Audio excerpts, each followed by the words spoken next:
Olá, sou o professor Sérgio Inácio, do Instituto Federal do Paraná, do campus de Paranavaí, e sou também diretor do Sindicato dos Engenheiros no Estado do Paraná e membro do Movimento em Defesa da Soberania Nacional. Além disso, sou também autor do livro documentário intitulado A Copel é Nossa, no qual eu conto a história da maior mobilização popular da história do Paraná, segundo o meu entendimento, que foi a campanha em defesa da Copel contra sua privatização em 2001. No entanto, nos tempos atuais, o governador Ratinho Júnior quer vender a Copel. Mas de fato mesmo, o que pretende esse governador Ratinho Júnior dos tempos de hoje, 2023? Ele de fato pretende ao passado de volta. Mas não aquele passado de volta de 2001, quando Jaime Lerner queria vender a Copel, assim como ele também quer. Não. É o passado muito antes de 1954, quando a Copel foi criada. No tempo em que, conforme eu conto no meu livro documentário, A Copel é Nossa, havia a figura do almirante Magaldi, por exemplo, que definia os cortes diários de energia elétrica que deveriam ser feitas em toda a região sul do estado, incluindo toda a capital, porque a energia gerada era insuficiente. É este o passado de volta almejado pelo nosso governador. No entanto, a Copel foi criada pelo governador Bento Munhoz da Rocha Neto, a pedido do interesse do setor produtivo do estado do Paraná. E é aí que eu queria desenvolver as minhas reflexões.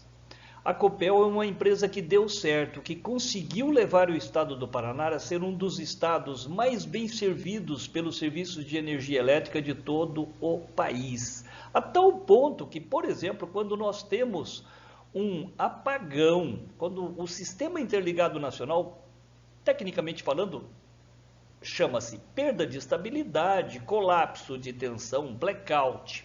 Mas enfim, apagão. A exemplo, por exemplo, do que aconteceu em 2018. O estado do Paraná mal percebeu o problema naquela ocorrência, porque conseguiu contornar, o sistema é tão bem estruturado que conseguiu contornar o problema, não percebeu o defeito, conseguiu manter continuidade no fornecimento de energia para todo o estado. Mas o que está acontecendo com o setor produtivo do estado do Paraná? Essa é a reflexão que eu gostaria de fazer aqui na minha fala.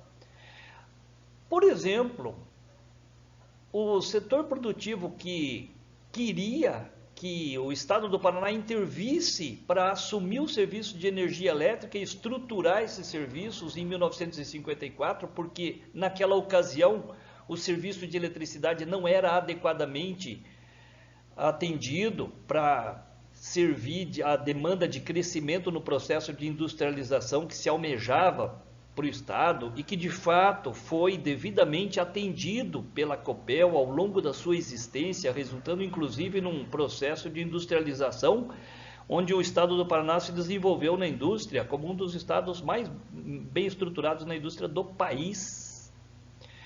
Em 2001, eu conto isso aqui no meu livro documentário, importantes lideranças políticas ligadas ao setor produtivo do estado, a exemplo dos 3 senadores do Paraná, que eram Álvaro Dias, Osmar Dias e Requião, os 3 devidamente sintonizados com suas devidas responsabilidades políticas, assumiram a defesa da Copel ao lado do povo do Paraná.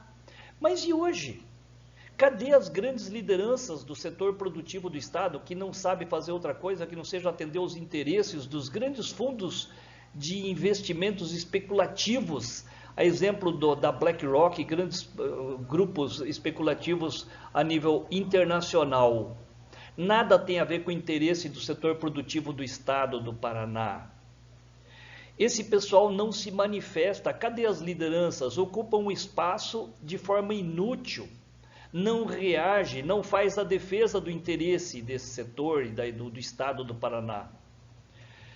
A história há de reconhecer quem foram as grandes lideranças que de fato marcaram os caminhos de desenvolvimento do estado, como foi o caso dos 3 senadores de 2001, mas a história também há de ser incomplacente com os vendilhões do Estado, seja no tempo que for, tanto do passado quanto do presente. Aquelas lideranças que representam o setor produtivo do Estado do Paraná há de responder pelas suas omissões, pelo seu silêncio, pela sua indiferença, pela sua falta de responsabilidade com o interesse público do Estado do Paraná.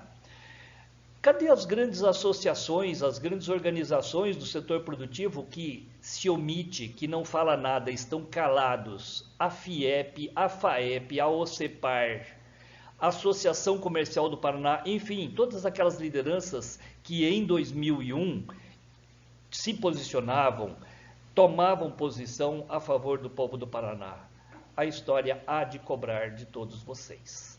Tenho certeza disso.